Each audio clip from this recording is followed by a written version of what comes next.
السلام عليكم ورحمة الله تعالى وبركاته شيخ maalmahan waxaa cusub oo weliba aad magaalada iyo dalkaba u haysta gaar ahaan baraha bulshada application la magac baxay Cash 24 iyo mid kale oo la mid ah oo ay isku qaab u shaqeeyaan waxaana jeclahay inaad macluumaadkiisa haysaan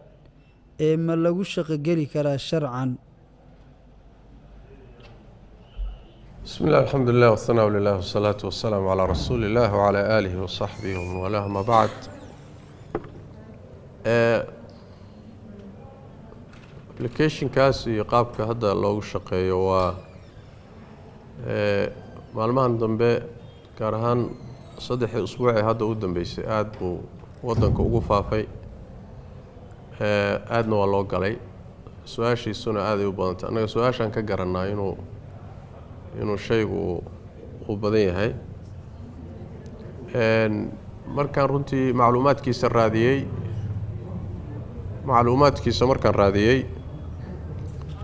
asalku waxa weeye waa linkigana waxaa laga soo diraa ingiriiska laga soo diraa asal ahaan dadku iyaga isu dirdira laakiin asalkiisu ingiriisku ka yimaadaa ingiriiska qolada ka soo dirtay qoliyo la yaqaan ma ah linkigaasi qoladu ka imaanayo addresskooda lama yaqaan qoliyo la shaqeeyo meelahan ka shaqeeya ii sheegay inaan la xidhnaa isku dannay telefoonno iyo waxbaanu kala xidhiidhnay su'aalaha kama jawaabayaan way ka warwareegayaan wixii su'aalaha ku saabsan inay ka jawaabaan linkigaasi wuxuu kuu suurtagelinayaa marka inaad la soo degto applicationka inaad la soo degto appka inaad la soo degto kadibna wuxuu u qaybinayaa levelo lacaga la gelinayaa lacagtu waa qaybo 200 ba u yar ilaa 350 kunna waa u badanta laba company waaye mid waxa la yiraahdaa max cash waxa la yiraahdaa max cash midna waxa la yiraahdaa cash 24 labadu isku qaab bay u shaqeeyaan shaqadoodu ma kala foga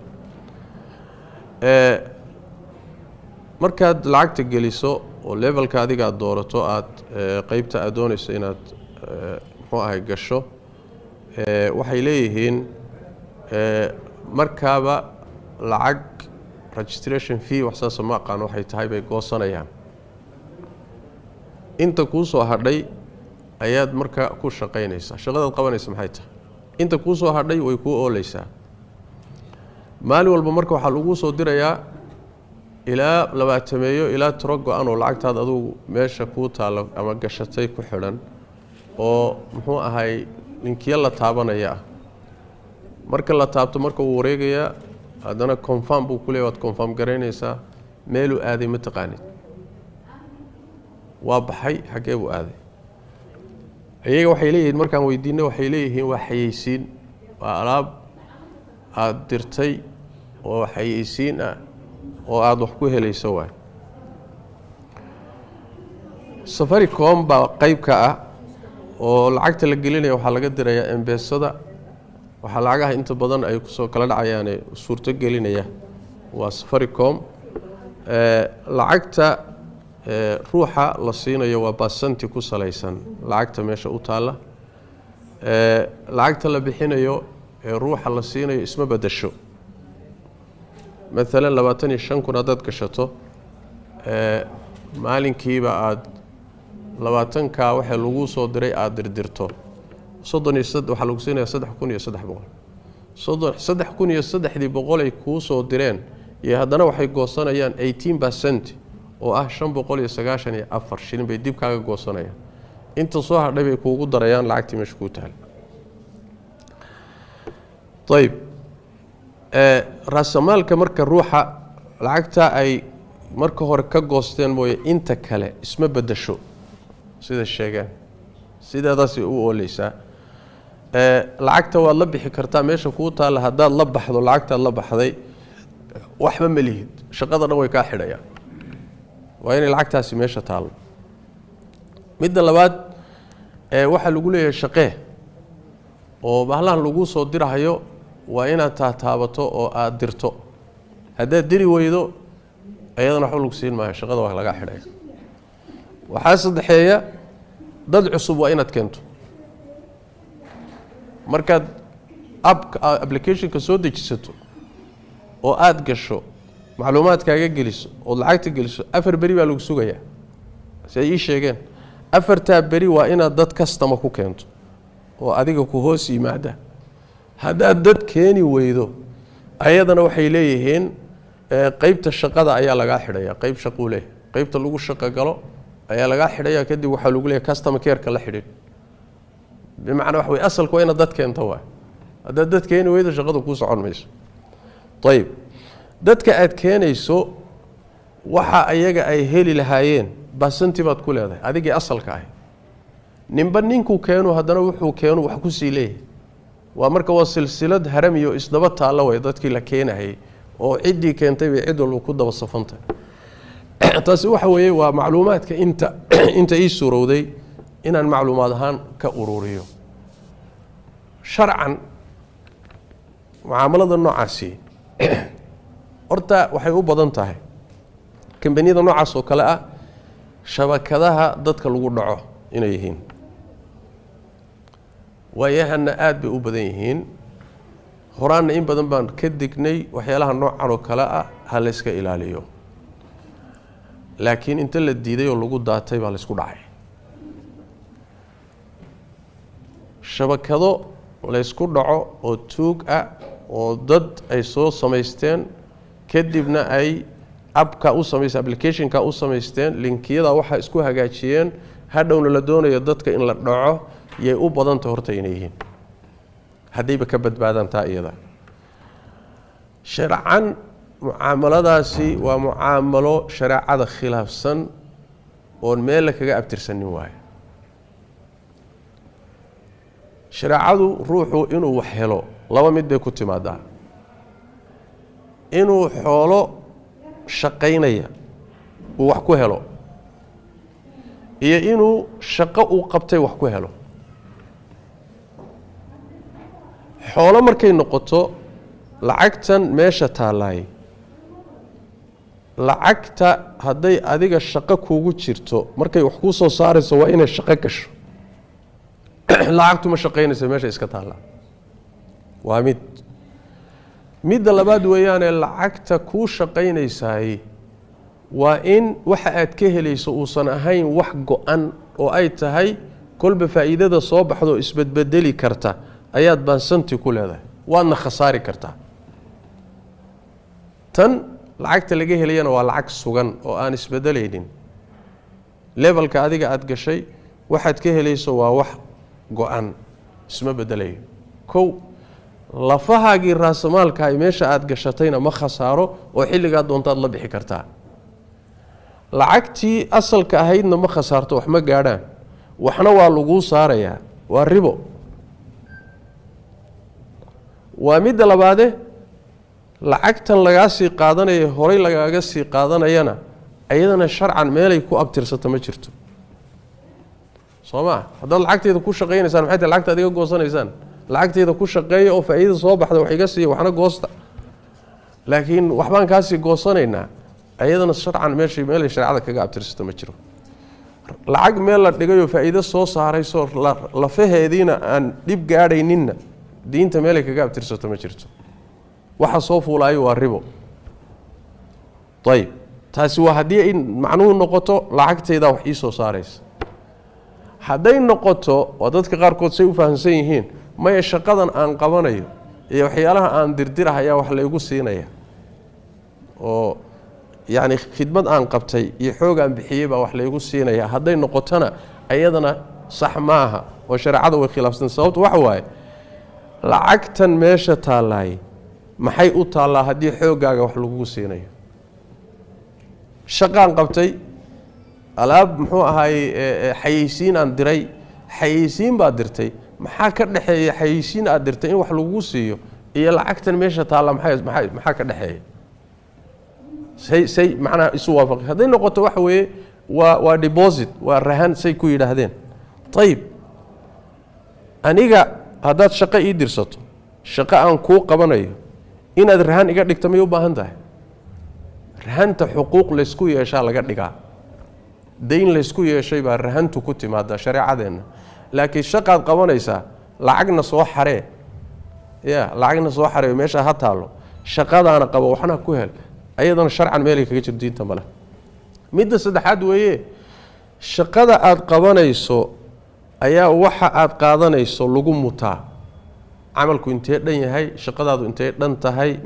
yani juhdigaad bixinayso waqtigaad ku bixinayso khibradaad ku bixinayso ayaa waxa aad helayso lagu mutaa laakiin tani lacagta lagu siinayo waxay ku salaysan tahay midaad meesha dhigtay iyo baasanti ka tahay waxay ku salaysan tahay lacagtaad meesha dhigto hadaad 25 kun dhigto iyo hadaad 350 dhigto bas waxaad meesha dhigtay baasanti waay 800 1000 2000 8000 markastoo lacagtu badatana baasantiga laga helayaay wuu yaraana markastoo lacagtu ay yar tahay baasantiga badanay marka waxa lagu siinayo shaqo aad qabatay ma ahe waxaad ku heli lahayde waa lacag meel taala baasanti la saarayo waay wabitaali shaqo aan qabtay baan waxaan ku mudanayaana ayadana meesha kuma jirto haday tahay aan taa ka soo qaadnaba shaqaad qabatay inaad ku mudanaysana shaqada aad qabanayso ee wax ku helayso waa inay tahay shaqo cad haddana mubaax oo shareecadu banaysay waxay isku waafaqsan yihiin meel baa la taabanayaa baal baa wareegaya confirm buu ku leeyahay haddana confirm baad leedahay waxaad samaysay iyo waxay tahay iyo meelay aaday midna lama yaqaan waxaad qabatayna ma taqaanid waxaad samaysayna ma taqaanid shaqadana ma garanaysid jahaala ku jirta waxa waa inuu mubaaxna yahay shaqaduna caddahay aad wax ku mudanayso ayaduna dhankaasi sax ma waxa kaleeto iyadana ku jirta oo aan iyadana shareecada waafaqsanayn waxan adadkeen iyo silsiladan istaba joogta waa waxa loo yaqaano at-taswiiq al-harami ama at-taswiiq ash-shabaki liidaad yani marketing network waxa yiraahdaan kambaniya caalamiya iska leh caalamkuna gaalkiisa iyo muslimkiisaba intooda badan dawladaha xataa waxay isku waafaqsan yihiin sharikadaha noocaasa inay yihiin sharakado loo sameeyay in dadka lagu dhaco waa shabakado dadka lagu dhaco dadkeen kan kalena dad ha keeno culimada muslimiintuna way ka hadleen majaamicda fiqiga ka hadleen hay'adka fatwada ka hadlay shabakadka haramiga ee dadkeen oo adiga ku hoos joogan kuwa kale ha jooga khidmadooda wax ku leedahay wixii soo saaraan oo qaabka u dhismaya waxay leeyihiin ihtiyaal iyo khiyaana ku jirta marka labaadna waxa ku jira riba gasha marka ayadana dhanka dadkaas aad soo ururinayso waxa ku jira dadkii oo khiyaano ku gurayso xoolihii oo meel khalad ku gurayso aklu amwaal naas bil baatil xoolihii dadka xaq darro lagu cunahayo waxana ku jira silsiladan taata isdaba taale taxana sida geedka laamihiisa oo kale u baxay ayadana waxa weeye waa qaab khaldan oo shareecada khilaafsan waa markan soo ururiyo jawaanibtaas oo dhan waa jawaanib khaldan oo shareecada khilaafsan dhinacii loo dhigaba hadaad ka dhigi lahayd lacag wax soo saaraysa way khaldanta hadaad ka dhigi lahayd nin xoogsanayo shaqaysanayo shaqo qabanayo wax lagu siinayo way khaldanta khaladaadka kale xambaarsata waa kuwan sheegnay khulaasadu waxay ku iimaanaysaa marka la soo ururiyo waa riba lacag la saarayo waa haday xataa ka badbaado inay tahay khiyaano iyo dabin dadka loo dhigayo oo lagu dhici rabo waana say u badan tahay waana laga yaabaa in loo soo joogo sida forex-ki oo kale forex-ka maalmahan la warka jooga markii ay musiibadu ku habsatay dadka iyo markaan lahaa waad arki doontaan waxa idinku dhaca 2 bilood baa u dhaxaysay 2 bilood markii ka soo wareegtay qeylada isqabatay markaan lahayn warka joogana wadaada waxay lahaayeen ma aha uruursada ka dhirga oo dadka lu goynay aafada jirtay waxay tahay dadkeeni baa waxay noqdeen dad u nugul sidiisaba wax la yiraahdo hunguriga shalay baa waxaan lahaa ruuxa sidiisaba shaygu xaraan wuxuu ka yahay markuu kari waayo markuu awood waayo ama waayo xaraan ka yahay laakiin shaygu marba hadduu soo gacan galo la isweydiin maayo hadda waxa la igu lahaa war wadaadadu intaysan ka hadlin aan ka farqabsano aan ka gaadhsiinay lahayn marka waxyaalahan cusub ee soo dhacay inta badan waxyaalahan waxay ka imaanayaan sharikado gaalo waay gaal adiga markaad la tijaarisanayso la mucaamaloonayso waxay u baahan tahay inaad aad iyo aad u taxadarto jihadu yay tahay maxay ka shaqaysaa laakiin niyad samiin aad isaga daadato marna lagu dhaco marna xaaraan urursataay waa musiibada ina haysato waa inta ka badan tafaasiil kale in waqtigeeda laga bixiyo waa suurtagal laakiin haddaan soo koobo mucaamaladu say u dhacdo iyo jawaanibta shariicada ay ka khilaafsantahay intaasaan hadda ka dhihi karaa wallahu aclam ثابكم الله جزاك الله خير شيخ intaana ka bixin waxaa la weydiiyey wixii saasoo kale lagu kasbaday hadday dhacdo dadka ay ku daateen ama dad ay galeen maxaa la samaynayaa xaaraan waaye wixii saa idinku soo galay bixiya isdhaafiya intiinii aad gashateen ama meesha idinka gashay wixii ka siyaadsan xaaraan buu idinka yahay falakum ru'uusu amwaalikum laa tadlimuuna walaa tadlimuun intiinii baad leedihiin wixii kaleete xaaraan buu ku yimid isdhaafiya masaalixda caamka iyo masaakiinta iyo meelahaasi ummaddu ka faaidaysanaya geliya kana carara wallahu aclam